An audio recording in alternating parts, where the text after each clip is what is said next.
Hello guys, good evening. Today our topic tower crane installation HSC related document requirement. Actually tower crane installation करने के लिए क्या क्या document चाहिए safety related. तो फर्स्ट में आपको तो एनएससी चाहिए, नो ऑब्जेक्शन सर्टिफिकेट।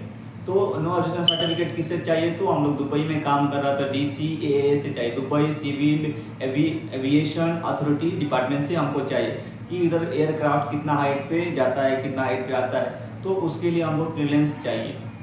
उसके बाद फर्स्ट में क्या चाहिए आपको? ड्राइंग लेआउट, किधर हमको इंस्टॉल करना है, क्रेन को किधर इंस्टॉलेशन करना है, उधर का हमको ड्राइंग लेआउट चाहिए, वो होना चाहिए। उसके बाद क्या है कि आपको जो भी मेथड असेसमेंट है, रिस्क असेसमेंट है, वो लाजिम चाहिए। उसके बाद परमिट टू वर्क सिस्टम, वो भी चाहिए। PTW लिफ्टिंग और परमिट और हाइट वर्क का परमिट, वो PTW चाहिए।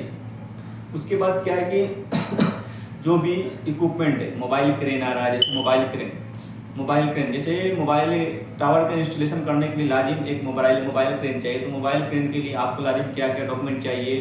तो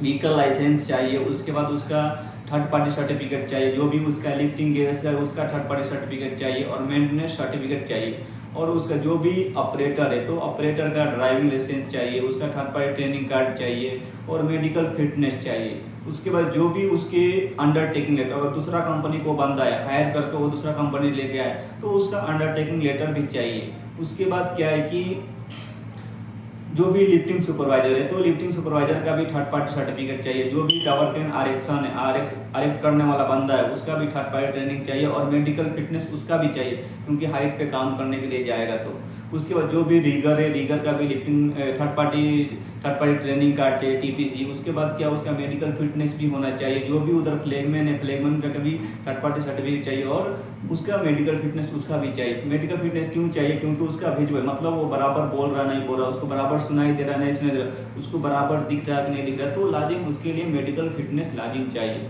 उसके बाद ट्रेनिंग सीट, वो जो ट्रेनिंग हम इंटरनल जो भी ट्रेनिंग करता है तो उसका ट्रेनिंग सीट लाजिम चाहिए, और इंडक्शन रिकॉर्ड लाजिम चाहिए, उधर का जो भी इंडक्शन रिकॉर्ड है इंडक्शन। उसके बाद जो भी मैन्युफैक्चर डिटेल्स है, टावर का इंस्टॉलेशन करने के लिए जो भी मैन्युफैक्चर डिटेल्स है वो डिटेल्स चाहिए।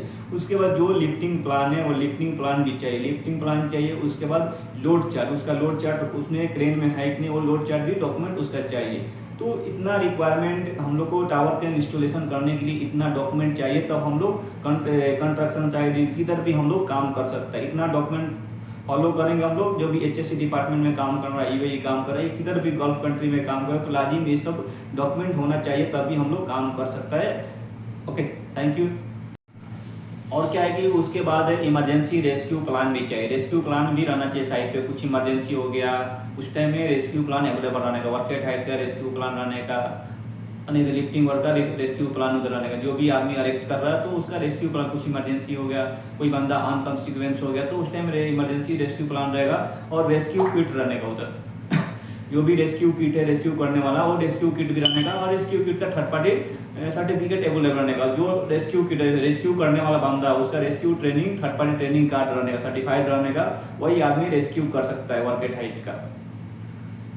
Thank you for watch your video. Have a nice day. Okay, bye bye.